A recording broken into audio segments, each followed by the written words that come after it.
평일에는 휴대전화와 컴퓨터 작업에 시달리다 건강을 위해 시작한 골프와 테니스. 하지만 어느 날 손목 통증과 함께 손가락이 저리거나 팔꿈치 통증이 찾아올 수 있습니다. 손목근 투여, 손목 터널 증후군. 그 외에도 더 많은데 여기까지만 하죠. 손목 터널 증후군과 엘보는 손목을 과하게 사용하거나 잘못된 사용으로 누구에게나 발생할 수 있어 올바른 이해가 필요한데요. 공개 클리닉 웰에서는 현대인의 고질병, 손목, 팔꿈치 질환에 대해 이야기 나눠봅니다. 오늘의 키워드는 팔꿈치 통증이 있다면 땡땡을 아껴라입니다.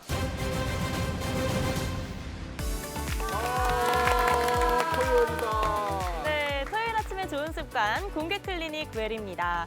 오늘은요, 많은 분들께서 좀 공감하시고 그만큼 좋은 정보 많이 얻어가실 수 있는 시간 준비했습니다. 바로 손목과 팔꿈치 질환에 대해서 이야기 나눠볼 텐데요. 도움 말씀 주실 건강주치의 정형외과 전문의 임극필 원장님 모셨습니다. 안녕하세요. 안녕하십니까. 예, 정형외과 전문의 임극필입니다. 여러분의 관절의 건강과 건강을 더 튼튼하게 해드리기 위해서 왔습니다.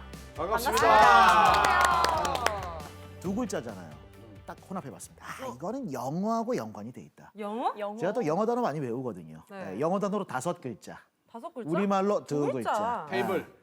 테이블 말고. 해피. ACTION. 감독님이 제일 많이 하는 거 뭐예요? 액션! 그렇지. 오. 액션을 아껴라. 움직이면 팔꿈치가 무조건 이렇게 막 움직여지는 거거든. 그럼 막 인대도 손상되고 하니까 액션을 아껴야 된다. 액션을 아껴라. 네, 저는 좀 아껴라 이 단어에 네. 집중을 좀 해봤는데요. 오. 뭘 아낄 수 있을까 생각을 해봤는데 시간을 아껴라, 뭐 체력을 아껴라 여러 가지 좀 떠오르더라고요. 네. 그 중에서는 체력으로 가겠습니다. 아, 체력. 체력이 있어야 뭐 병원도 갈 수 있고 예, 예. 운동도 할 수 있으니까 저는 체력을 아껴라로 가겠습니다. 좀 살짝 샤머니즘 쪽으로 가려고요. 제가 관상을 좀 볼 줄 압니다. 우리 저기 임 원장님 딱 관상을 쫙 보니까 굉장히 신뢰가는 스타일이거든요. 오. 그래서 이분이라면 나의 팔꿈치를 믿고 맡겨도 되겠다. 여러분들은 아프더라도 걱정을 하지 마라. 그래서 걱정을 아껴라. 이런 쪽으로 저는 정답을 내보도록 하겠습니다. 걱정 이렇게 맞나요, 걱정을 원장님? 아껴라. 예, 정답은요. 팔꿈치 통증이 있다면 당신의 손목을 아껴라입니다. 손목? 팔꿈치요? 네. 액션하고 똑같아, 액션. 아 그럼 재밌었다. 체력을 아무것도 안 손목 했다. 체력을 체력을 아껴라. 체력을 아끼는 거하고 같네. 손목 체력을 아끼자. 아, 이거 화살인데. 액션. 화살 아껴. 아니 근데 팔꿈치 통증이 있을 때 손목을 아끼라는 건 팔꿈치랑 손목이 좀 연관성이 있다는 말씀이신가요? 네, 그렇습니다. 다 한 번씩 보시면 자기 손목하고 팔꿈치랑 보시면 보이실 텐데 다 연결되어 있습니다. 네. 요 사이에는 우리 이제 좀 실제로 보이진 않지만 요골이라고 척골이라 불리는 뼈 2개가 있고요. 이 2개를 중심으로 위에 손목과 아래쪽에 우리가 말하는 팔꿈치 관절이 있습니다. 그래서 특히 손목이 움직이고 할 때, 손목이 회전을 할 때를 보시면 이 회전이 가능한 이유가 이 팔꿈치에서 이 요골이라는 뼈가 움직이면서 이 손목을 회전하게 해주고요. 그다음에 손목 같은 경우도 이렇게 위로 움직일 수 있고 아래로 움직일 수 있습니다. 그래서 이렇게 움직이는 근육도 손목에 붙는 게 아니라 이 근육 자체가 올라가서 이 본인의 팔꿈치 외측과 내측에 붙어 있기 때문에 이 팔꿈치 통증이 있을 때는 당연히 이 손목과 연관이 될 수 있습니다. 아, 거기 움직인다. 그렇구나. 자, 그러면 손목과 팔꿈치는 어떤 구조로 되어 있습니까? 특히 손 같은 경우에는 신경이 이렇게 많이 지나간다는 예민한 조직이라고 알고 있거든요.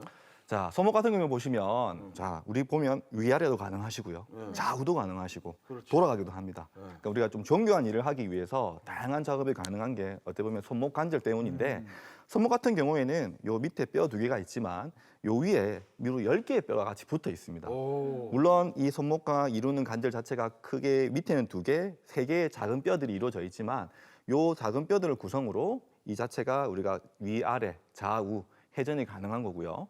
팔꿈치 같은 경우에는 딱 접어보시면 보이실 거예요. 딱 튀어나온 뼈가 보이실 겁니다. 네. 이게 우리가 말하는 팔꿈치 뼈라고 부르게 되는데 이 뼈 같은 경우는 우리가 팔꿈치가 주 기능이 굽혔을 때, 폈을 때 작용을 하게 되는데 마치 우리 문에 보면 경첩 보셨을 거예요. 네네. 문이 보면 똑같이 열리고 닫히지 않습니까?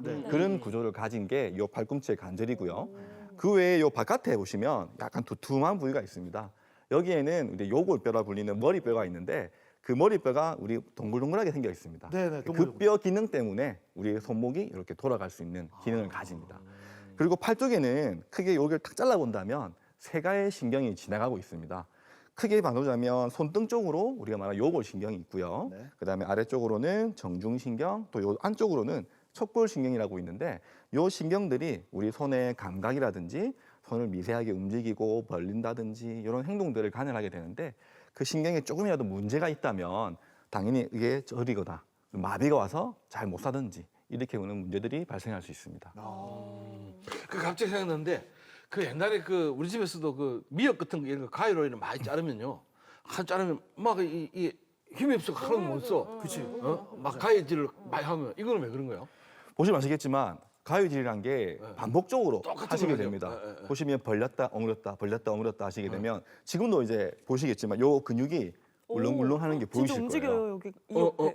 그러면 사람이란 근육이란 게 많이 쓰면 쓰실수록 피로해지게 됩니다. 이게 한두 번은 괜찮은데 반복적인 일을 하시게 됨으로써 이 근육도 피로도를 느끼게 되는 거고 그것 때문에 처음에는 이게 뭐가 묵직하고 불편감이 오시다가 반복되다 보면 이게 하루 이틀, 일주일, 한 달이 되면 이제 이런 우리가 말하는 팔꿈치 질환이라든지 이런 것들이 올 수 있는 가능성이 생기시는 겁니다. 네, 손목을 움직일 때 이렇게 팔꿈치가 아프다 이러면은 연결이 돼 있어가지고 뭔가 질환이 있을 것 같은데 그렇지. 어떤 질환을 의심해 볼까요?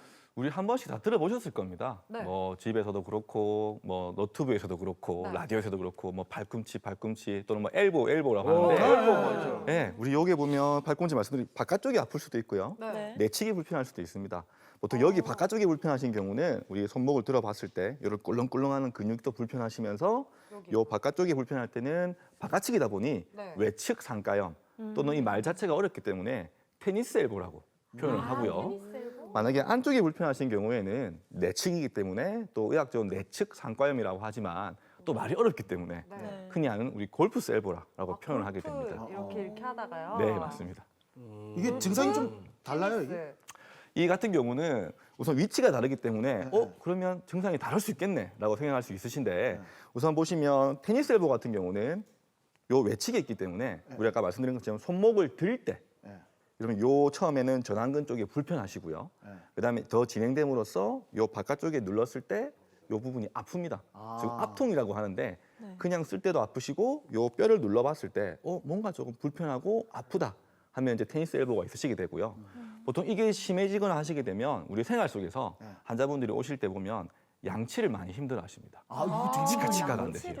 이게 손목을 이렇게 흔들어야 되는데 이게 아프시니까 양치를 못 하십니다. 근데 예를 들어서 우리가 말하는 이제 골프 셀브 안쪽이 불편해서 오시는 경우라면 요 당기는 근육 때문에 요 부분이 불편해 하시고요. 만약 이게 안 좋은 분들은 딱 오실 때 말씀 들어보면 세안을 힘들어 하십니다. 세수가 이게 맞네. 상상이 안 되실 수 있으신데 보통 이런 병들이 심하게 오신 분들은 손만 대도 이제 소리를 치실 정도로 불편해 하시고 일상생활이 거의 안 되셔서 말씀대로 이걸 해야 되는데 아니면 머리를 감아야 되는데 이게 안 되다 보니 그런 불편감을 많이 호소하십니다. 많이 불편하시겠어요. 진짜 갑자기 궁금한 게 이게 골프를 치다 보면 저 잘 못 치지만 그 뒷땅을 안 치잖아요. 그러면 바깥쪽이 아파요. 사실 몇 발, 예. 이게 참 말씀하신 대로 그런 내용인데 예. 사실 우리가 지칭하는 내용은 이제 테니스 엘보, 골프 엘보라고 하지만 네. 실제적으로 환자를 보게 될 때는 네. 진짜 테니스 잘 치시는 분들은 제 생각은 테니스 엘보가 잘 안 오시는 것 같고요. 골프 엘보 같은 경우도 우리가 골프를 정말로 모션을 하다 보면 이제 그 과학적으로 봤을 때는 내측의 인대를 써서 근육을 써서 스윙을 해야 되는데 보통 골프를 다 잘 치시는 건 아니지 않습니까? 그러면 뒷땅을 치거나 아니면 팔에 힘을 주다 보니 주로 오싱을 보면 이 왼쪽 팔 바깥측 마치 테니스 엘보인데 그러니까. 뭐 하셨어요? 물어보면 골프 치다. 최근에 골프를 너무 많이 쳤어요. 이렇게 테니스보다 말씀을 하고 골프 계십니다. 그래요. 그러니까 이 질환 자체가 우리가 부르기 쉽게 뭐 테니스 엘보, 골프 엘보라고 하지만 막상 그 운동보다는 실제 상황에서 하시는 일이라든지 그 운동의 위치, 상황에 따라서 요 병들이 올 수 있으십니다. 그렇구나. 그러면 전 주변에 보니까 이게 여기가 골프고 여기가 테니스라고 했잖아요. 편하게 부르기 쉽게. 근데 이 바깥쪽으로 테니스 엘보에 걸리면 잘 안 낫는다고들 얘기를 많이 했거든요. 맞아요. 여기는 진짜 안 낫는 게 맞나요? 왜 그런 거예요? 잘 안 나다기보다는 보통 잘 관리를 못 하셔서 그렇습니다. 관리 때문에. 이 자체가 네. 병 자체가 가장 기본 원리는 많이 사용하셔서 발생한다고 보시면 돼요. 운동도 마찬가지로 많이 하시다 보니까 네. 자기가 겸당할 수 있는 그 역량을 넘어서서 무리하게 하신 것도 그렇고 집안일이나 일도 그렇고 반복적으로 하다 보니 이 근육 자체가 이제 계속 손상이 되는 건데 그러면 그걸 인지하셔서 조기에 여기 내가 문제가 있구나. 마사지라든지 뭐 찜질이라든지 그다음에 약물 치료라든지 이런 걸 하셔야 되는데 그런 시기를 놓치는 경우가 많이 계세요. 그다음에 근본적으로 이걸 넘기다 보니 이게 반복적으로 치료를 받는 것도 불구하고 지속되면 이 자체가 아까 말씀드린 힘줄이 있습니다. 아까 말한 신전근, 굴곡근이 있는데 이 신전근 자체가 붙는 자리가 다치기도 합니다. 그러면 처음에 염증이 있고 간단한 소견이지만 이 자체 염증 때문에 반복적인 손상과 이런 상처 때문에 이 힘줄이 녹아내리거나 터지는 경우가 있습니다. 그런 경우에는 우리가 말했듯이 뭐 이런 간단한 보존적 치료가 되는 게 아니라 치료가 좀 길어질 수도 있고 수술적 치료가 필요한 경우도 있습니다. 이 영상 같은 경우는 이제 병원에서 진료받으셨던 환자분의 MRI 영상입니다. 이게 팔꿈치에 보시면 요 시커먼 부게 보이는 게 우리가 말하는 상가, 요 위에 뼈입니다.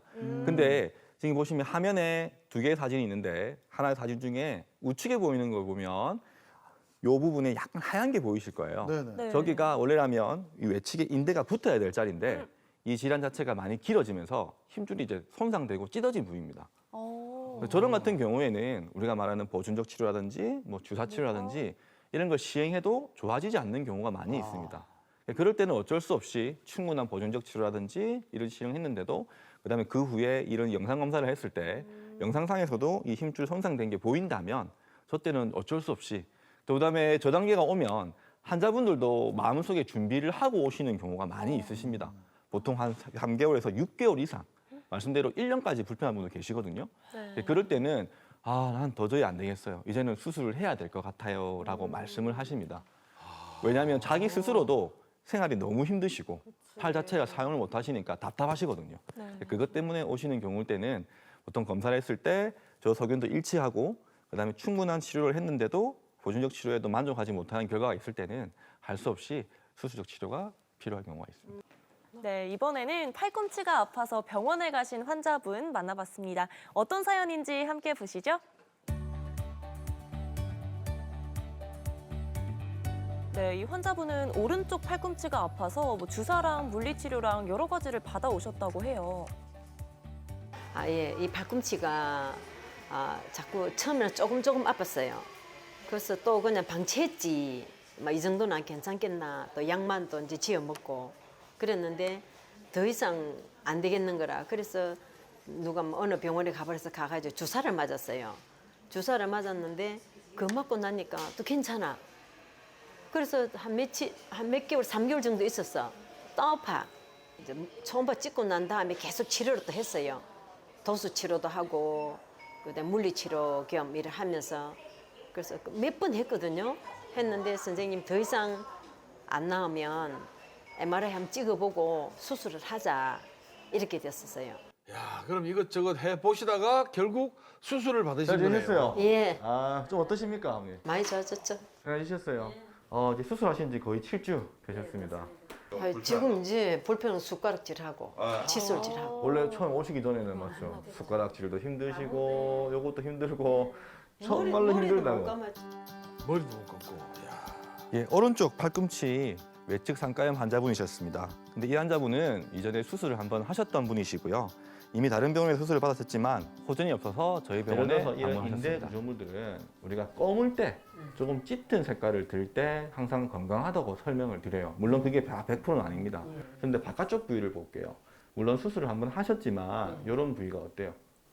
색깔이 약간 하얀 느낌이 나시고 요 물이 일종의 이제 액체라 보시면 돼요. 물이 요 부위에서 하얗게 보이는데 이런 공간에도 하얀 게 있단 말은 그 부위가 아직은 정확히 재생이 안 된 거죠. 그다음에 사실 이때가 수술하시고도 기간이 많이 흘렀죠. 6개월 이후인데도 불구하고 이런 변화. 와, 주사 물리치료까지 받으셨는데 변화가 없으셨다니 너무 답답했겠어요. 이제 좀 많이 괜찮아지시는 거죠? 어떤가요?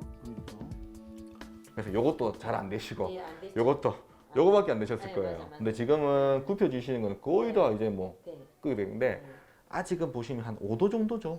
거의 조금만 더 넘어가야 될 것 같은데 요 정도 제한이 있습니다. 그래서 요거는 집에 계실 때도 그래도 많이 요런 거 좋아지셨네요. 위에 앞부분을 이렇게 만져주시면서 요걸 요렇게 풀어지는 거 그다음에 물리치료 받으시면서 굳은 걸 풀어주시면 이게 구조적으로 문제 있는 게 아니시기 때문에 펴지고 훨씬 더 가벼워지실 거예요. 세월 지나면 괜찮아요. 서서히 느끼시잖아요. 예, 저도 점점 펴지면서 각도도 나오면서 편해지는 걸 느끼시기 때문에 이렇게 사용해 주시면 됩니다. 아시겠죠? 치료 잘해서 고맙습니다. 아닙니다. 수술 잘해주시고 아이고, 계세요. 예. 어머니가 제일 고생하셨죠. 이제 뭐 수술도 잘 됐으니까 도수 치료도 잘 받으셔가지고 완벽하게 회복하시길 바랍니다. 일단 바깥쪽으로 그 수술하셨기 때문에 그 손을 확실히 그 구축 때문에 발꿈치를 아주 좀 펴고 이런 것들이 좀 제한이 좀 있으시거든요. 하나, 둘, 셋, 넷, 다섯, 여섯, 일곱. 힘 빼시고. 방치하면 안 되죠. 방치하면 내가 더군다나 오른팔이잖아요. 거의 사람이 팔을 쓰지 않고 왼손으로 근데 나중에는 오른팔을 아끼잖아, 그죠? 아픈 팔 아끼면 왼팔까지 아파요. 그러니까 지금 저 자유자재로 젓가락질을 하고 옛날처럼 그렇게 하니까 아직까지 통증은 있어도 치료 중이니까 통증은 있어도 이제 내가 내 손으로 양치하고 밥 먹고 그런 거다 밥 할 풀 수 수 있다는 있고. 근데 두려워하지 말고 선생님이 이미 이게 제 같은 경우는 인대가 잘렸잖아요. 잘린 이게 무슨 치료가 되겠습니까? 수술한 다음에 물리치료 계속하고 그리고 제 일상생활 돌아가야지. 내버려 두면은 결국 이게 돌아오지가 않아요. 숟갈질 못해요. 예, 아프다 보니 가까운 곳에서 그냥 무분별하게 주사를 맞는 경우가 많이 있습니다.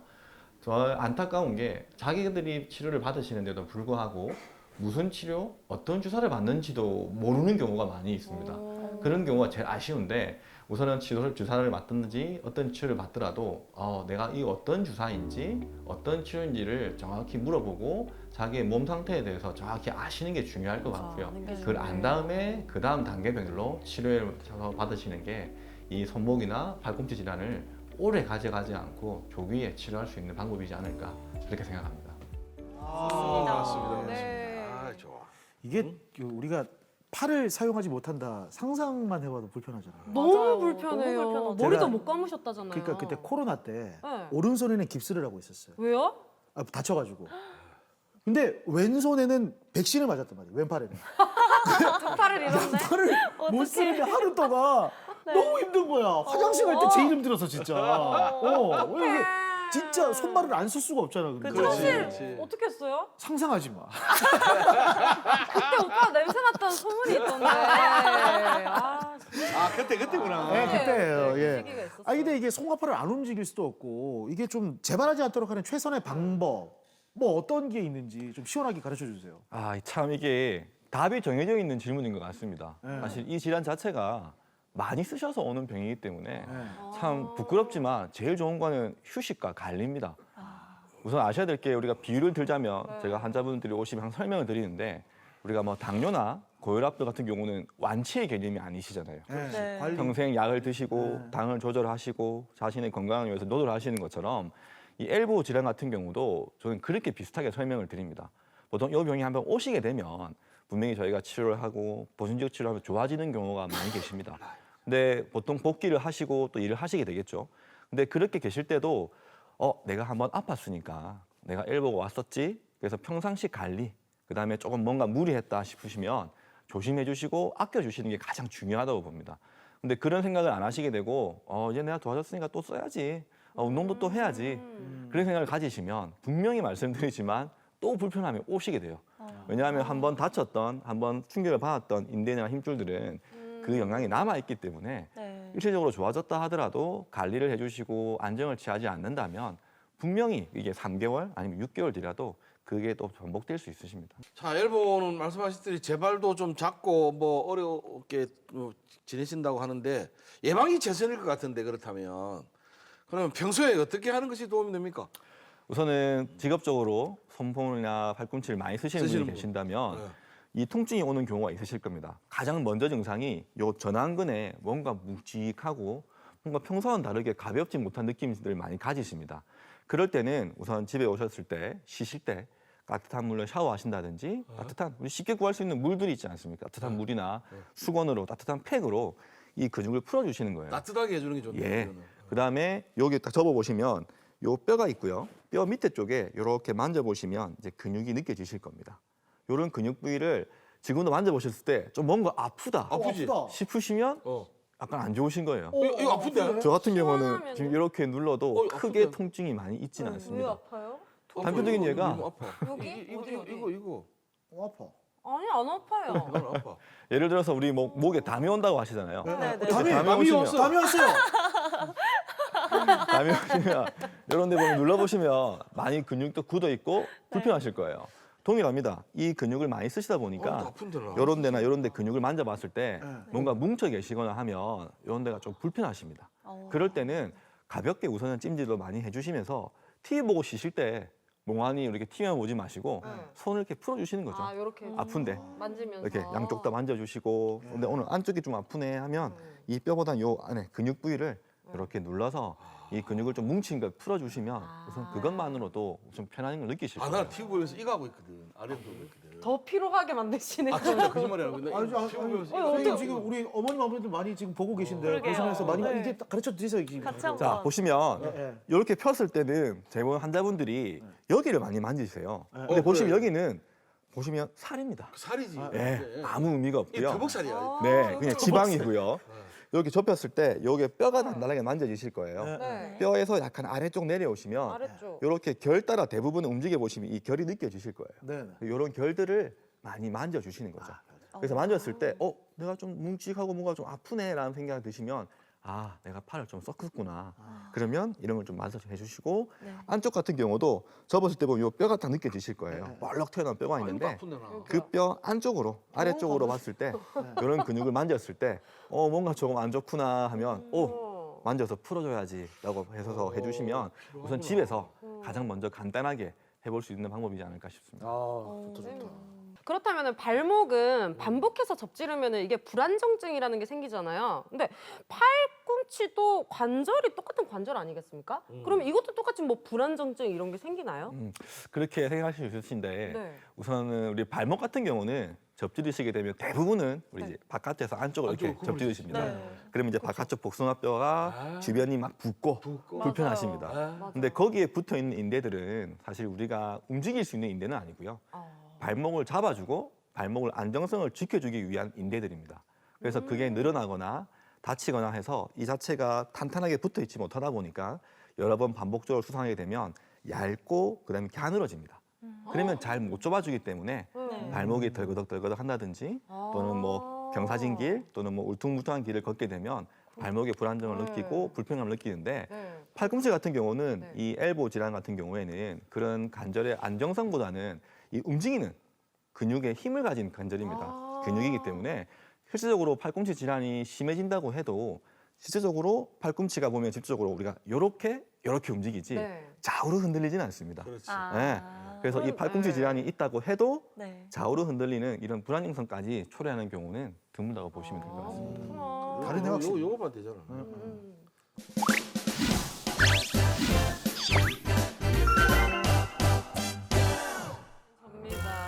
여러분 토요일 방금 들어온 속보입니다. 예, 뭡니까? 우리의 팔꿈치가 네. 일자가 아니라는 소식이 들어왔습니다. 사람의 팔꿈치는 누구나 휘어 있다라는 발표가 조금 전 고인범 배우부터 시작해서 많은 사람들이 외쳤다는데요. 자, 사람의 팔꿈치. 근데 한간에서는 여자보다 남자가 더 휘어 있다라는 얘기. 그런데 아니다. 사람마다 다 다르다. 등등의 논란이 일고 있습니다. 자, 여러분들의 팔꿈치 한번 확인해 주시고요. 휘어 있습니까? 휘어 있습니까? 휘어 있어. 예, 여기서 여러분께 문제 내드리도록 하겠습니다. 일반적으로 팔꿈치가 휘어진 각도는 여자보다 남자가 더 크다. 남자가 더 많이 휘었으면 기다. 아니다, 여자가 더 많이 휘었으면 아이다, 기다, 아이다. 당신의 선택은 하나, 둘, 셋! 들어주세요. 잠시만요. 저는 지금 한번 비교를 해보고 아, 정답을 머리 드리겠습니다. 네. 지금 팔 결정해 한번 주세요. 들어주세요. 팔 한번 들어주세요. 한번 네, 한번 들어주세요. 오케이. 자, 제가 봤을 때는 네. 화면에 넣어라. 알겠습니다. 저는 이거 정했습니다. 남자가 더 휘었어. 그럼 뭐야? 여자들이 확실히 보면 여자들이 많이 휜 건 확실하더라고. 아, 그래요? 그래서 나는 이거 의학적인 거 아무 상관없이 지나댕기다가 우리 마누라 팔하고 내하고 봤을 때 여자가 더 많이 휘었다. 그 살 때문인 것 같은데요. 응? 살 때문에. 아니야, 우리 마누라가 살 좀 네. 있었어요. 임 원장님, 자, 답은 뭔지 굉장히 긴장됩니다. 우리 시청자분들 지금 보고 계세요, 지금. 그래 이거 차이가 있어요. 정답은? 문제를 냈지. 그래. 정답은 아니다. 진짜요? 내장을 여자가 지금 더 많이 휜 거예요? 여자가 더 많이 휘었다. 그렇습니다. 봐라. 이 보통 지금 보셔도 차이가 좀 나는데 나죠, 그죠? 자기가 맞아요. 정확히 맞아요. 안 보셔서 그렇습니다. 물론 살 때, 그다음에 근육 때문에 그건 가려질 수 있는데 응. 평균적으로 남자 같은 경우는 쫙 폈을 때요. 네네. 보통 5도에서 한 10도 정도. 내딱 10도를 지금 넘기지 4.8도야. 않습니다. 근데 여자분 같은 경우에는 평균 범주가 10도에서 보통 한 15도 그래, 정도. 여자가 확실히 넓다니까. 약간 좀 더 뻣뻣한데. 큽니다. 네. 그게 생기는 원인이 뭐 여러 가지 말들이 있는데 아까 뭐 골격을 말씀하셨지만 우리 남자 같은 경우는 대부분 이제 상체가 벌어졌죠. 네. 그렇다 보니까 차례를 했을 때 이렇게 내려가는 거지만 여자분들은 대부분 이제 골반 이런 것들이 조금 이렇게 크잖아. 더 큰 분들이 계시겠죠. 그럼 팔이 아무래도 그런 골격의 영향 때문에 어깨는 좁고 옆으로 치야 되네. 그래서 약간 그런 경향이 그러지. 있을 수도 있다. 뭐 여러 가지 뭐 이론들이 있습니다. 근데 이게 그거는 많이 뭐 휘면 어떤 부분들이 좀 안 이게 뭐 좋은- 일상생활에서 크게 불편함을 못 느끼는 경우가 많은데 대표적인 예가 남자분들 같은 경우는 운동할 때 발꿈치 펴기라든지 이런 운동을 하실 때 그것 때문에 약간 힘들어하는 친구들이 간혹 있습니다. 근데 사실 우리가 뭐 먹고 살고 일상생활에서는 그 각도 때문에 크게 영향을 받지는 않지만 이게 만약 각도가 좀 심하다 한 20도 이상 그럴 경우에는 요 안에 뼈를 이제 절골을 해서 교정하는 수술을 하는 경우도 있습니다. 그럼 그런 사람들은 전문적인 운동이나 이런 거는 좀 하기 힘들겠네. 아무래도 요 자체가 힘을 받거나 할 때는 영향이 있으시기 때문에 조금 불편감을 느끼십니다. 좋습니다. 그럼 두 번째 문제는 과연 어떤 걸지 한번 지금 만나볼까요? 두 번째 갑니까? 네, 두 번째 가주세요. 담이야, 이게 뭐야? 손 좀 줘봐. 또 뭐가 이거 뭐 하려고 뭐야, 또. 남자들이 딱 요래 가면 손맛집 보려고 아, 작전 쓰는 거지. 아니 플러팅하지 나는 마라. 막 손금 보고 이런 거 안 하는데 어. 담이 너 전기오게 해줄게. 전기? 전기는 손에 무슨 전기가 오야 내 심장에도 전기 올 것 같나? 전기 오지? 아니다 이거는 손목 터널 증후군 때문에 아픈 것 같다 이거 그것 때문에 아닌 것 같은데. 아닌데 내가 지금 잠깐만 그럼 진짜 전기 오게 해줄게. 내 마음. 그 진짜 아 그거 나갔다 진짜 깜짝이야. 여기서 여러분께 문제 드리도록 하겠습니다.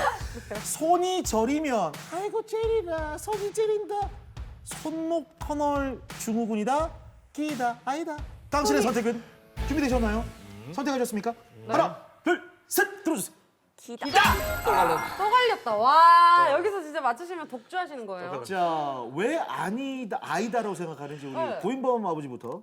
내가 아까 그 미역 내가 왜 미역의 예를 들은 다시마를 이제 우리 집에서 좀 많이 잘랐어요. 내가 한 사방을 1cm짜리 다시마를 왜 그랬냐면 그게 한때 몸에 좋다 해가지고 아이고 이거 하면 막 손이 저리 그러다 보면 또 막 그냥 이 그 가위를 그냥 던지듯이 놓고 또 있다가 또 뭐 조금 모르면 또 돼. 네. 근데 예를 들어서 이게 손목 터널 증후군이라고 이렇게 병명이 맺어지면 그걸 한 1, 20분, 한 5분 쉬다가 다시 못 할 것 같단 말이에요.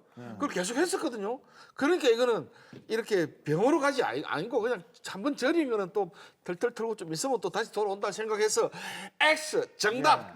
자 지금 공클 보고 계시는 100만 어머님들께서 지금 네. 고생하시는 말씀 듣고 뭐라는 줄 아세요? 뭐라고? 저거 가위 이제 조금 했다고 암살은 저거가지고 손을 좀 근처도 안 가면 양반이 우리 어머님들 삼시세끼 요거 하시고 요거 청소하시고 뭐 돌리고 지지고 뻗고 접고 난리가 나잖아요. 네.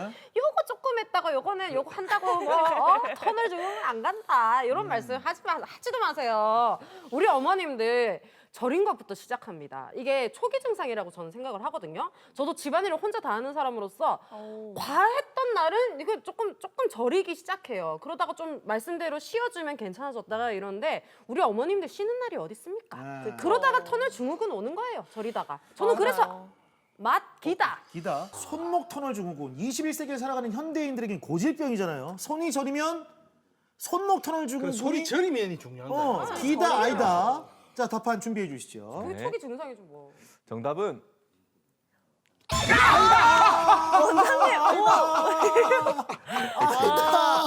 X였어요? 오늘도 그러면 클로징이 이렇게 곧샘게 우와. 가는 건가요?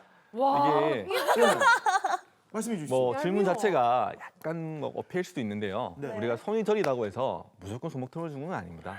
그러니까 가장 일반적으로 우리가 뭐 많이 쓰셔서 손이 붓기도 하는 걸 보셨을 거예요. 그렇게 해서 손이 좀 저린 분도 계실 수 있고요. 그다음에 우리 말초혈관 질환이라고 하죠. 뭐 당뇨나 이런 분들 보면 혈관 자체가 안 좋으셔서 이런 손끝이라든지 이런 데가 또 저리다고 하시는 분도 많이 계십니다.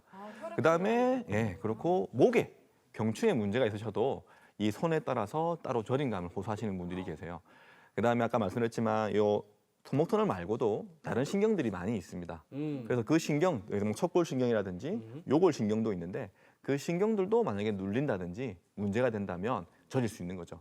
뭐든지 간에 저린 게 손목 터널 증후일 수도 있지만 다른 그런 구별해야 될 질환들이 많이 있습니다. 손목이 저리다고 무조건 손목 터널 증후군의 증상은 아니다. 시려야지 터널 증후군인가요? 말씀에 따라서 다른데 이게 우리 한국말이 워낙 다양하지 않습니까? 네. 어떤 분들은 저리세요 하면 저린 건 아니고요. 내게 아닌 것 같아요. 이런 분도 있어요. 아니면 손바닥이 터질 것 같아요라고 말씀하시는 분도 있어요.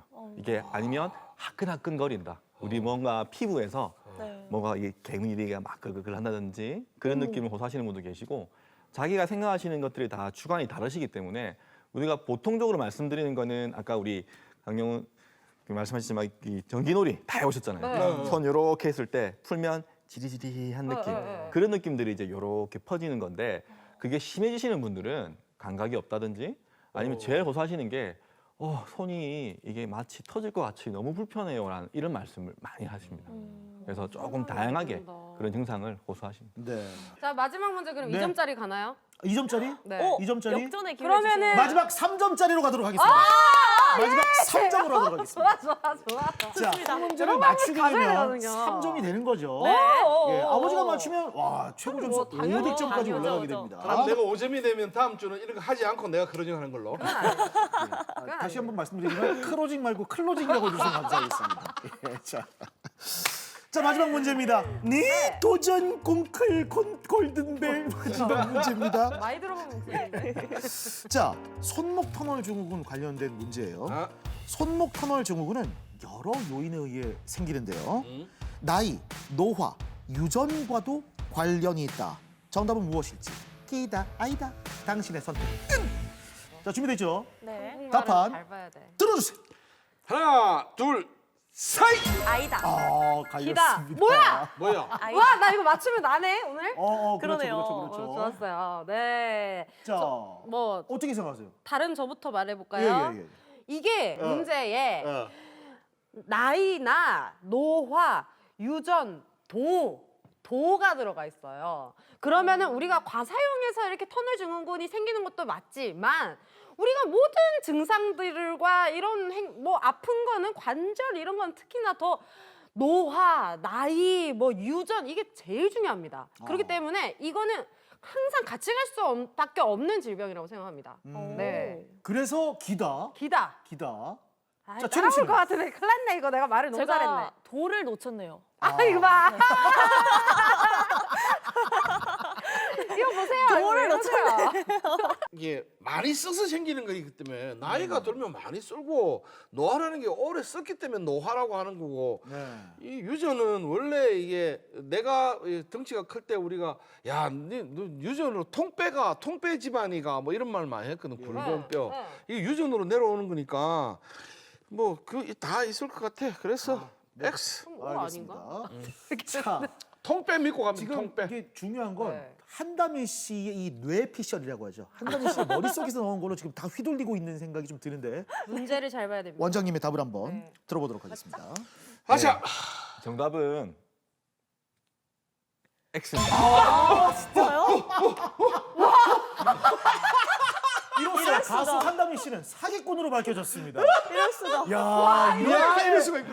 우리 모두를 이럴 낚을 수가 있습니까? 이럴 수가. 와. 사실 이제 우리가 말하는 손목 터널 증후군 환자분들이 오시게 되면요. 네. 사실 그러면 노화나 뭐 많이 드시는 분들이 많이 환자가 많으실 것 같은데 의외로 없으십니다. 그래요? 나이가 많은 것보다는 차라리 이제 많이 지금 사용하시는 분들입니다. 사용이라는 게 사용. 이 나중에 손목 터널이라는 병 자체도 이 신경이 주변의 무슨 구조물에 이런 변형에 때문에 생기는 게 아니라 많이 사용해서 압박받아 생기는 병이기 때문에 특별한 유전이라든지 아니면 뭐 노화라든지 이런 문제보다는 그때 본인의 직업이라든지 똑같은 그 걸 처한 반복하는 데서 그렇죠. 생기는 거. 상황 때문에 생기는 질환이라고 이렇게 이해하시는 게 좋습니다. 5점. 어죠. 축하드립니다. 오늘의 클로징은 고인범! 감사합니다!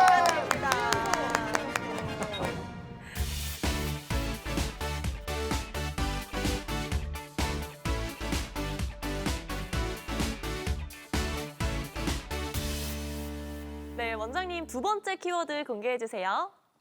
네, 손끝이 저릴 때는 새끼손가락을 확인하세요. 새끼손가락? 손끝이 저릴 때 그냥 우리 주무르는데 그냥 이렇게. 그리고 왜요? 혈액순환 잘 되게 막 털고 이러는데. 어디를 새끼 확인할까요? 예, 우리가 보통 손끝이 있으면 우리 손가락 5개가 있습니다. 이 5개가 있으면 우리가 모든 신경이 한 놈이 다 지배를 할까라고 생각하실 수 있습니다. 근데 그렇지 않고요. 이 손 같은 경우도 손바닥을 보시면 1번, 2번, 3번, 4번의 요 반 정도는 우리가 손목 터널에서 문제가 되는 정중신경이 지배를 하고요. 특히 새끼손가락은 다른 신경이 지배를 합니다. 그래서 구분이 되어 있어요. 한 몸에 붙어 있는 손가락이지만 요 4개가 지배하는 감각을 느끼는 부위랑 요 새끼손가락이 느끼는 부위는 다른 신경이에요. 그렇기 때문에 우리가 만탕 손이 저렸을 때 먼저 고민해 볼 수 있는 게 제가 항상 여쭤봅니다. 손가락이 어디가 저리세요? 뭐 손등도 저리십니까? 그다음에 손목, 그다음에 이렇게 봤을 때 새끼손가락은 어떠세요? 라고 말씀을 드려요. 그러면 환자분들이 처음에는 다 저려요 이렇게 말씀하시다가 한 번 더 고민을 해보세요 라고 말씀을 드리면 고민하십니다. 여기는 저린 것 같은데 새끼손가락은 괜찮은 것 같아요. 이런 말씀을 하시거든요. 그래서 그 신경이 지배하는 게 다르기 때문에 우선 손이 저릴 때 우리가 병을 진단하고 구분할 때 우선 쉽게 볼 수 있는 게 내 새끼손가락은 괜찮은지 이렇게 이해하시면 될 것 같습니다. 이 손목 터널 증후군인지 아닌지를 확인하는 자가 진단법 중에 새끼손가락 말고도 또 뭐 확인할 수 있는 방법이 있을까요? 예, 방법들이 많이 있습니다. 제일 비슷한 방법이 우리 압박 테스트라고 보시면 되는데 쉽게 표현하시면 우리 어릴 때 전기놀이 하셨잖아요. 네. 쫙 쪼아서 그걸 비슷한 건데 손목 부위 요 딱 보면 주름 있는 자리가 있으세요. 그 네. 자리를 꾹 한 30초 동안 누르시는 겁니다. 30초 동안 눌렀는데 아무 증상이 없으면 괜찮으신데 여기 손이 뭔가 지지하다든지 이런 증상이 있으시면 손목 터널 증후군이 있는가 한번 의심해 볼 수 있고요. 그다음에 요 주름 자리를 탁탁 쳐보시는 겁니다. 아까 우리 팔꿈치에 쳐보신 것처럼 요 자리를 톡톡톡 쳐보셨을 때 손으로 뭔가 찌릿찌릿한 느낌이 신호가 간다. 그러면 뭔가 신호가 가면 손목 터널이 있나 의심해 볼 수 있으시고요. 뭐 있다가 없다가 하는 건 어때요? 그런 건 괜찮습니다. 그 정도 괜찮아요? 그다음에 마지막으로는 네. 손을 이제 서로 이렇게 마주 보시고 이렇게 꺾는 겁니다. 이렇게 꺾어서 네. 한 15초에서 20초 정도 유지를 했을 때 네. 똑같이 손에 저린 감이 쭉 동반된다면 아파요. 저도 손목은 아픕니다. 하지만 저린 감 자체가 있나 없나를 봤을 때 그게 있다면 손목 터널이 있나 이렇게 의심해 볼 수 있습니다. 뭐 저는 임극길의 자가진단 왼쪽이랑 쇼입니까? 아닙니다. 요거는 저희 정형외과에 나오는 정신적인 방법들이고 예. 요 3가지 정도는 본인이 뭔가 저리고 하실 때 해볼 수 있는 간단한 테스트라고 생각하시면 되고 저희가 또 병원에 오셨을 때도 마찬가지로 같은 테스트를 시행해서 환자분의 병력 청취와 이런 테스트를 통해서 환자분은 손목 터널 증후군이 의심됩니다라고 말씀을 드리게 됩니다. 자, 그럼 손목 터널 증후군이라는 질환병이 있는 걸 보면 이제 이 뼈에 손목에 터널이 있다는 건데 내 몸에 이거 지하철을 타고 다니다 터널이 있다는 소리를 처음 들어보는데 이 진짜 이 터널이 뭐에 대해서 터널이 있는 건가? 자, 우리 손목을 보시면 또 요 부분 딱 주름 있는 자리를 저희가 좀 잔인하지만 잘라본다고 생각하면 예. 사각형이 나오겠죠. 요면, 요면, 요면 총 4면이 나오게 됩니다. 네. 그러면 그렇지. 요 밑에 바닥면, 그다음에 옆에 면, 요 3면은 뼈로 이송되어 있습니다. 그래서 3면이 뼈고 네. 위에 면은 횡인대라고 하는 탄탄한 막이 그 뚜껑을 덮고 있습니다. 그래서 마치 사각형처럼 보이기 때문에 이걸 우리가 터널이라고 표현을 하는 거고요. 실제 우리가 뭐 시간하는 그런 터널보다는 네. 그 구조 형상을 보고서 터널에 가깝다 해서 터널이라고 손목 터널을 표현하는 거고 이런 터널들은 여기 척골 터널도 있고요. 다른 위치에 따라서 발목에도 있고 그 터널이라고 표현하는 구간이 많이 있습니다. 그리고 이 자체가 이제 이 터널을 지나가는 구조물 자체가 우리가 말하는 정중신경이라든지 이런 움직이는 힘줄들이 있습니다. 그 힘줄들 자체가 움직일 때마다 손을 많이 쓰시면 어떻게 될까요? 손이 많이 부으시는 걸 느끼실 거예요. 이렇게 손이 부으면서 똑같이 이 터널을 통과하는 그 힘줄도 붓게 됩니다. 그다음에 아까 말씀드렸던 그 행인데 뚜껑 자체가 점점 두꺼워지세요. 손을 많이 쓰시게 됨으로써. 자, 그렇게 되면 이 정해진 공간에 이 3면은 어떻게 되어 있어요? 뼈로 유령되어 있습니다. 맞고 뼈가. 이게 늘어나거나 줄어날 수 줄어들지 있는 않지. 공간이 아니고요. 네. 그 인대 자체가 두꺼워지니까 공간은 점점 좁아집니다. 그런데 요 같이 있는 친구들이 이제 요 움직이는 힘줄과 아까 말씀드렸던 정중신경인데 제가 항상 정중신경, 이런 신경 같은 구조물은 항상 말씀드린 두부랑 비슷합니다 생각하시면 돼요. 우리 연두부라든지 이렇게 꾹 눌러보면 어떠세요? 그냥 몰캉하게 쑥 으깨지죠. 그러니까 우리 인체에서 혈관이나 인대보다는 엄청 약한 구조물입니다. 아, 신경. 그래서 실제적으로 신경이 지나가는 곳에는 뭐 다 그렇지는 않지만 지방으로 항상 같이 쌓여져 있는 경우가 많아요. 이렇게 보호하는 목적으로. 보호하려고, 네. 그렇다고 근데 여기 같은 경우는 그 좁아진 공간 안에 우리가 손을 많이 쓰시면서 힘줄도 부어지니까 요 연약한 신경이 압박을 받는 거죠. 아, 그렇겠네. 그렇게 돼서 저리네. 손목 터널 증후군이라고 그러니까 말하는 거예요. 아프구나. 신경이 아픈 거네요. 네. 그런구나. 요 MRI 보시면 네. MRI 소견인데 저 중간에 보이는 검은 것들이 보이실 거예요. 네네. 네. 저게 아까 말씀드렸던 인대, 신경?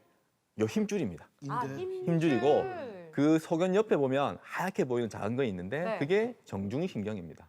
저게 신경. 그래서 인대 부분에 눌려지다 보니까 그 신경이 압박을 받아서 압박받는 부위 아래쪽으로 손에 저림이 발생하는 걸 우리가 말하는 손목 터널 증후군이라고 이해하시면 될 것 같습니다.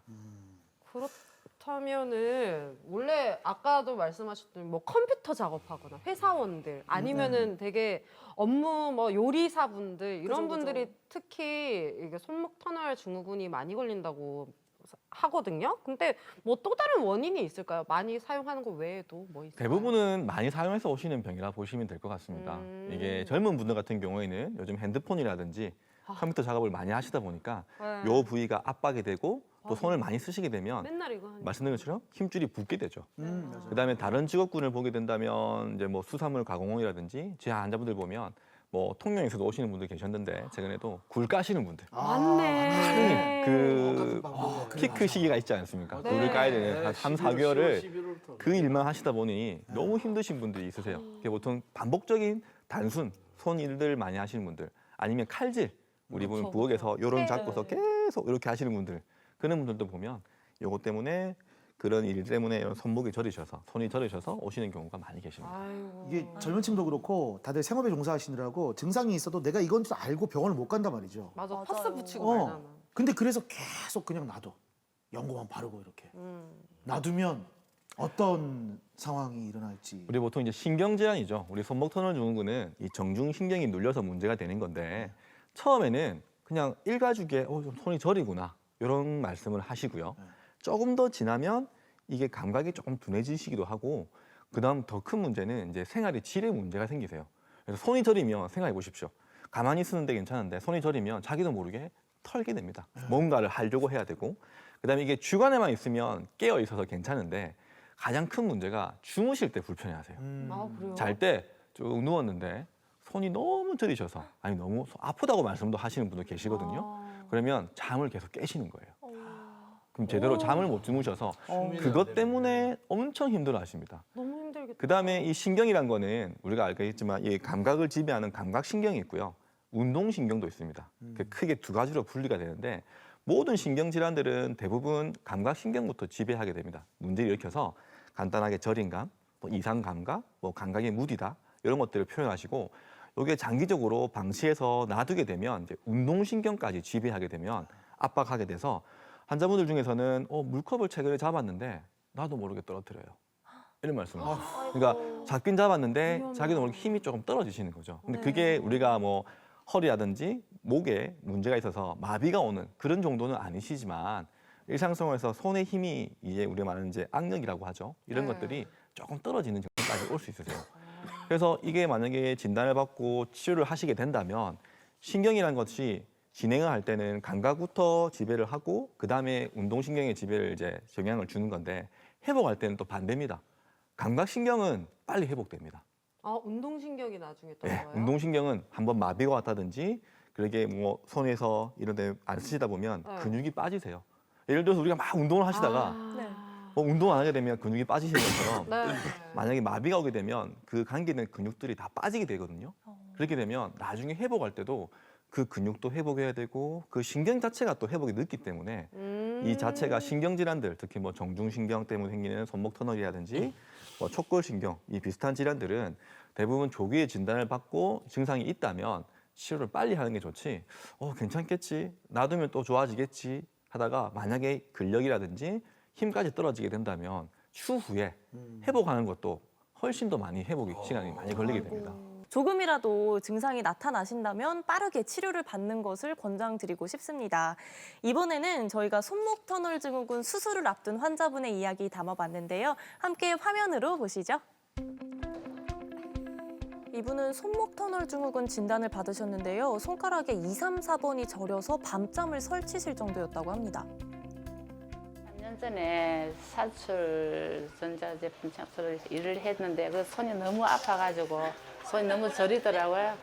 거기서도 손목 터널이라 이야기를 하더라고요. 그 주사 맞고 약 먹고 하는 그때는 낫는데 그 약물 다 떨어지니까 또 아프더라고요. 뭐 어떤 데는 너무 일을 많이 하게 되면은 손이 너무 저려가 잠을 못 자겠더라고요. 손이 되는 것도 손목 터널해서 수술해야 되겠다 해서 그런 마음을 먹고 와서 왔어요. 그럼 반복된 작업 때문에 손목 터널 증후군이 생긴 거네요. 어서 오세요. 안녕하십니까. 손 좀 어떠세요? 계속 저리시죠? 예, 많이 저려요. 잘 때도 그렇고. 예. 여기 보면 아마 잘 못 주무시고 막 손도 털고 막 그러실 거예요. 사실 이게 이제 뭐 손목 터널 증후군이란 게 삶 자체에 많은 영향을 주기도 하고 또 잠을 못 자면 못 주무시기도 하고 그다음에 이게 더 진행되면 이제 손에 힘도 떨어져서 많은 문제점을 유발하시거든요.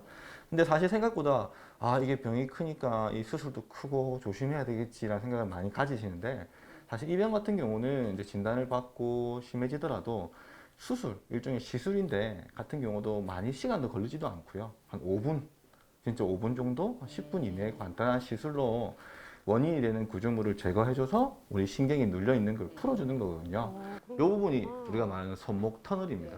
즉 이렇게 보시면 이렇게 공간이 보이실 거예요.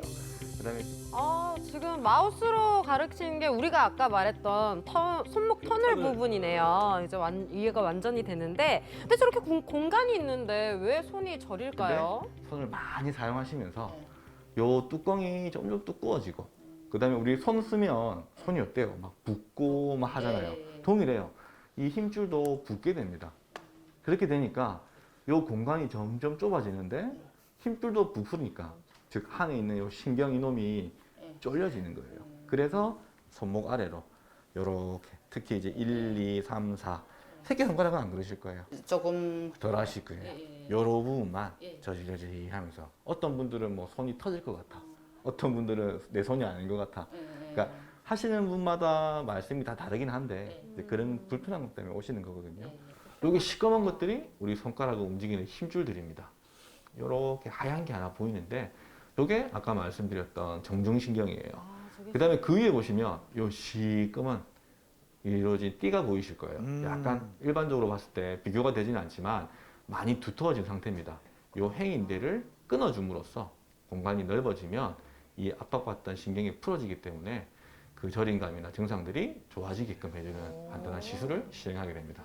근데 이게 눌린 게 그렇게 길지 않으셨던 분들은 똑같이 요거 풀릴 때 대부분 같이 풀어주셔서 아마 움직이거나 주무실 때 특히 느끼시겠지만 손이 훨씬 편하실 겁니다. 잘 때게 팔을 이렇게 한쪽 눌리잖아요. 그러면 많이 저리더라고요. 그렇죠. 예, 그래서 막 이리 자고 자고. 뒤척이시고 예, 그 잠을 못 자요. 손도 막 털고 네. 막 그런 것들이 훨씬 편해지실 거예요. 네, 그 손바닥에 작은 절개를 내주고 행인디를 잘라주면서 압박받던 정중신경을 풀어주게 됩니다. 보통 10분 이내로 시행되는 간단한 시술이라 생각하시면 될 것 같습니다. 수술하게 되면은 일생활할 때게 편안하고 잘 자고 일단은 건강하면 좋겠어요. 손이 마음대로 잘 움직일 수 있고. 사실 이제 일도 힘들거나 하고 더군다나 몸도 불편하면 즐거움이 없을 겁니다. 그런데 몸이 힘들더라도 이게 이제 돌아왔을 때 잘 씻을 수 있고 잘 쉬면서 자기 몸에 불편감이 없으면 그 삶이 다시 또 리프레시 될 수도 있고 또 회복될 수 있는 그런 걸 도와줄 수 있기 때문에 환자분이 오셨을 때 아 선생님 그거 하고 나니까 너무 좋아요. 근데 이제 세수도 내 혼자 할 수 있고 그게 너무 좋은 것 같아요 라는 이런 말씀을 해주시면 그럴 때 보람을 느끼고 아직 내가 잘하고 있구나 라는 생각을 하게 됩니다. 네, 영상 잘 보고 왔습니다. 자, 평소 이제 손목과 팔꿈치 건강을 챙길 수 있는 운동이 있다면 하나 소개해 주시죠. 오, 궁금하다. 아, 궁금하다. 우선은 팔꿈치 같은 경우는 요 기본적으로 마사지 정도는 항상 해주시는 게 좋고요. 마사지. 그다음에 증세가 그리 심하지 않으신 경우에는 팔을 쫙 펴주시는 거죠. 네. 편 상태에서 한쪽 팔로 우선 이렇게 쭉 당겨 주십시오. 손바닥이요? 이거 근데 뭐- 주의하셔야 될 게 손바닥이나 손가락과 관계없습니다. 네. 이렇게 당기시면 네. 요 위에가 당기실 거예요. 아마도. 맞아요. 이거 네. 하고 네. 이거 밑에도 당기는 밑에도 거야. 당깁니다. 밑에도 당기는데? 예. 그래서 이런 스트레칭. 근데 아셔야 될 게 팔꿈치를 굽혀서 하시는 건 아니고 쫙 펴는 펴서. 상태에서 해주셔야 됩니다. 왜 그러냐면 이 힘줄 자체가 말씀드린 것처럼 이 팔꿈치 관절을 넘어서 요 위에 팔에 붙기 때문에 펴서 하시는 게 좋고 반대로 올리는 것도 해주시고 당기는 것도 당기는 것도. 이런 식으로 해서 이거 아프다. 요 전완근들을 조금 풀어주시는 게 풀어주네. 도움이 되실 거예요. 쭉 뻗어서. 그다음에 손목 같은 경우는 네. 우리가 많이 쓰시게 되면 1차적으로는 항상 적당한 휴식을 취해 주시고 그다음에 수위로 손목을 좀 풀어 주시는 거죠. 우리 보통 운동을 하시게 되면 다 손목을 푸시잖아요. 뭐 골프도 그렇고 어떤 야구라든지 운동을 하시게 되면 손목이 보면 상당히 부드러운 관절입니다. 네. 그렇기 때문에 다치나 부상을 막기 위해서도 수시로 좀 손목을 풀어 주시고 하는 것들이 가장 기본적인 거지만 가장 필요하다 이렇게 이해하시면 될 것 같습니다. 감사합니다. 네. 우리 시청자분들 운동 따라 하시면서 퀴즈도 함께 풀어보시면 좋겠습니다. 네, 주로 손가락을 많이 사용하거나 손목이 반복적으로 압박이 되는 경우 정중신경이 눌려져 손저림이 주로 현상으로 나타나는 이 질환은 무엇일까요? 보기 드립니다. 1번 방아쇠수지, 2번 손목 터널 증후군, 3번 류마티스 관절염. 관절이요? 존경합니다. 2주 연속 클로징. 아, 와, 네. 진짜 가보시죠. 여름에는 날이 덥다 보니까 찬 음식을 자주 먹게 되고요. 또 날씨가 더우면 상한 음식을 많이 드시게 되는데 배탈 나기 너무 쉽습니다. 조금만 의심스럽다고 하면 개걸스럽게 영훈이처럼 드시지 마시고 그냥 버리시는 게 좋을 것 같습니다. 식이섬유가 풍부한 그 대신 과일이나 야채를 많이 드시고 유산균도 잘 챙기시면 좋겠습니다. 다음 이 시간에는 말이지요. 아이를 갖고 싶지만 쉽지 않은 난임에 대해서 알아보겠습니다. 다음 주도 꼭 함께 해주실 거지요? 저희는 여기서 인사드리겠습니다. 고인범이었습니다. 감사합니다.